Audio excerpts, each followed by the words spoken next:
Hi everyone, welcome back to Nuke Feed, your daily dose of internet radiation. So now let's talk about the war between MIZKIF and EMIRU just hit a level nobody expected. MIZKIF just exposed private details about their past relationship, claiming they got back together after the alleged SA incident and were multiple times. And watch this clip, MIZKIF's bombshell revelation. After the that EMIRU claims that happened, we dated afterwards for a few months, and we had sex every single day. No, it's her. And then I broke up with her. It was her emotional truth. Yeah. I feel like people don't know that fact. I'm the one that broke up with her, one, and two, we dated afterwards. Like, that interaction was us getting back together, which we did.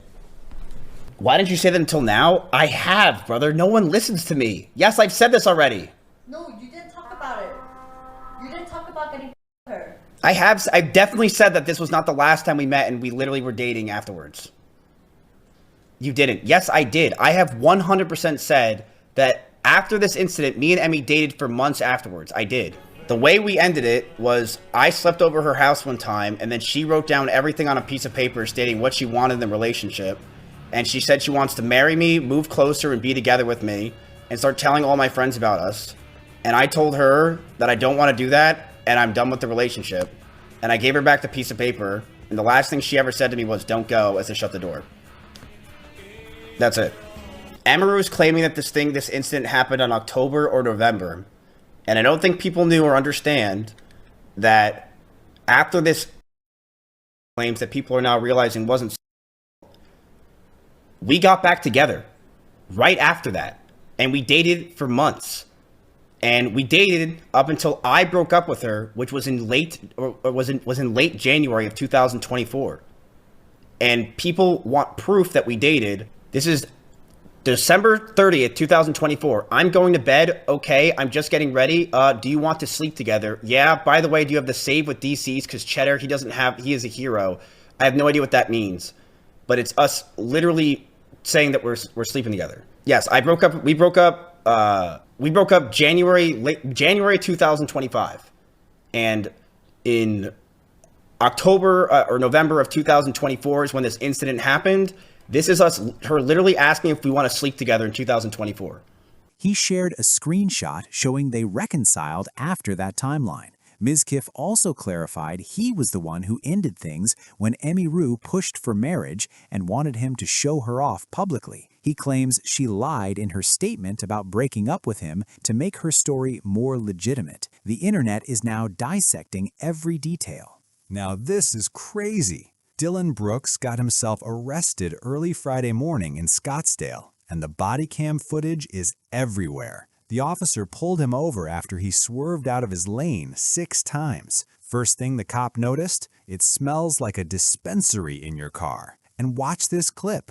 Brooks claims he hasn't smoked in 6 months. Failed to maintain your lane 6 different times, yeah? All right. And then to be honest with you, it smells like a dispensary in your car. So when was the last time you smoked marijuana? I haven't smoked in like 6 months. So no marijuana in 6 months. Do you have marijuana in the car? Is that why it smells that way? All right. You're going to be placed under arrest tonight for the suspicion of driving under the influence. What's wrong with your hand?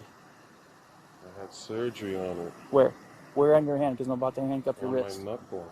All right. Do I need to be handcuffed? Yeah, you're under arrest. 1013, 109. What did I blow? You blew zeros, which I anticipated. Literally in a car with you, watching you drive, and you're doing the exact same thing that I'm doing, which everybody does, because everybody's either doing something in their car. When asked about his hand, Brooks said he just had surgery. He blew a .0 on the breathalyzer, no alcohol, but the smell was enough. Inside the police car, Brooks started critiquing the officer's driving. "I'm watching you drive, and you're doing the exact same thing." The Suns released a statement saying they're gathering information. Brooks was booked around 1:30 a.m. and released 2 hours later. Charges are pending. This beef is nuts. Twitch is facing massive backlash after naming Kaho Shibuya as their newest official ambassador. Kaho is a huge streamer and cosplayer, but because she's a former adult film star, the internet is completely divided. The drama exploded when fellow streamer Tectone publicly questioned her status, basically asking WTF Twitch was thinking. Kaho didn't hold back though. She clapped back, defending her journey from an introvert finding her voice to building a massive community. Critics are slamming Twitch, saying the move is not surprising anymore for the platform, while fans say her past shouldn't matter. It's a total war.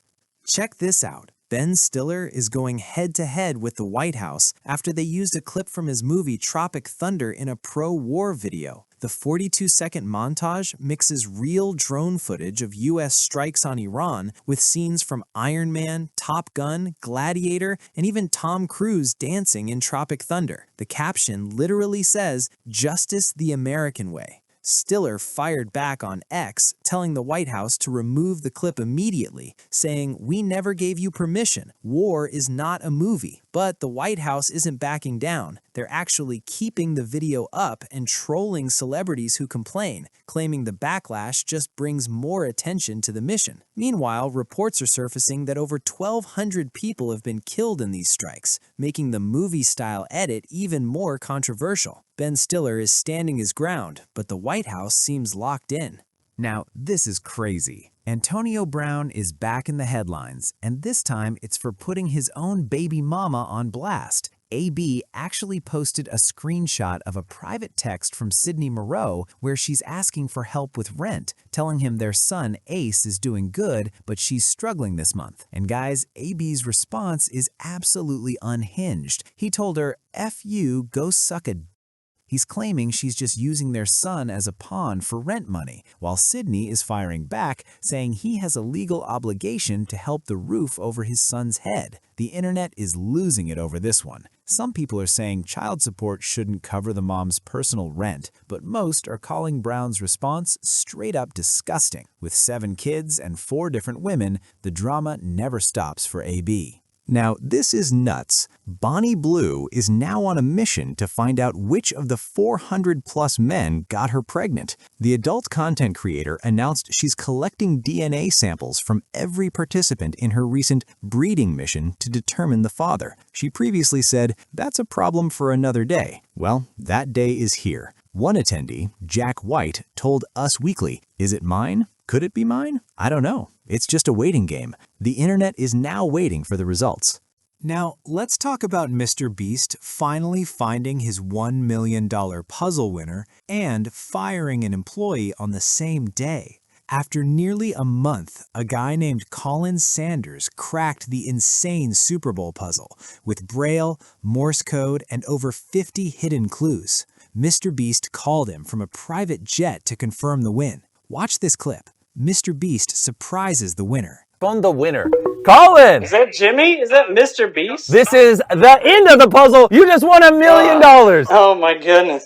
Why did it take you almost a month to find the $1 million in the commercial? It was hard. There was a lot going on. I'm going to buy you a plane ticket. I'll see you in person soon. We got something fun to film. But here's the wild part. On the exact same day, Beast Industries fired an editor named Artem Kaptur. Kalshi caught him making $5,397 in profits from insider trading on Mr. Beast video details. He had near-perfect success betting on inside info. So, same day, one guy wins $1 million, another gets fired for cheating the system. Classic Mr. Beast chaos. Moving on to Tinder just got hit with a $60.5 million settlement for age discrimination. The lawsuit, filed back in 2015, accused the app of charging users over 29 nearly double for Tinder Plus and Gold, sometimes $19.99 instead of $9.99 for the exact same features. Tinder denies any wrongdoing but agreed to pay up. Over 260,000 eligible California users can claim a piece, with estimates around $100 to $150 each depending on what they paid. The final approval hearing is May 20th. If you're eligible, you have until August 18th to file at tinder-cal-classaction.com. Now, this is incredible. We usually cover chaos, but you have to hear this. A child trafficking survivor just reunited with the son she was forced to place for adoption 20 years ago. Jess Levinson's story is heavy. She was trafficked by her own mother starting at age 12, and at 14, she became pregnant by her abuser. She actually ran away just to make sure she could give birth to her son, Kale. She spent 3 months with him before making the impossible choice to give him up so he could have a better life. Well, fast forward 2 decades, and they finally met in New York City. It was an emotional reunion of them laughing over his birth weight and Kale telling her, "Props to you for keeping me alive." Jess is now 34 and runs a nonprofit helping other women in her shoes, proving that no matter how dark it gets, there is a way out. A massive win for a story that started with so much pain.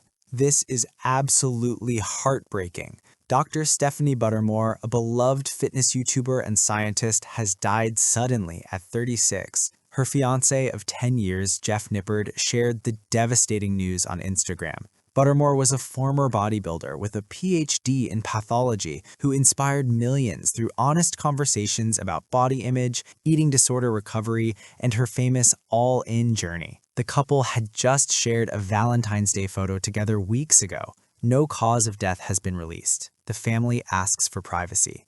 So now let's talk about YouTube's latest move has everyone confused. They're bringing back DMs but still hiding dislikes. Users are frustrated, saying the platform listens to feedback when it suits them but ignores what viewers actually want. The dislike button helped people spot bad content, and bringing it back would mean more transparency. Instead, we get DMs nobody asked for. Thanks for watching. If you want more of tomorrow's madness the second it drops, make sure to subscribe. See you in the next one.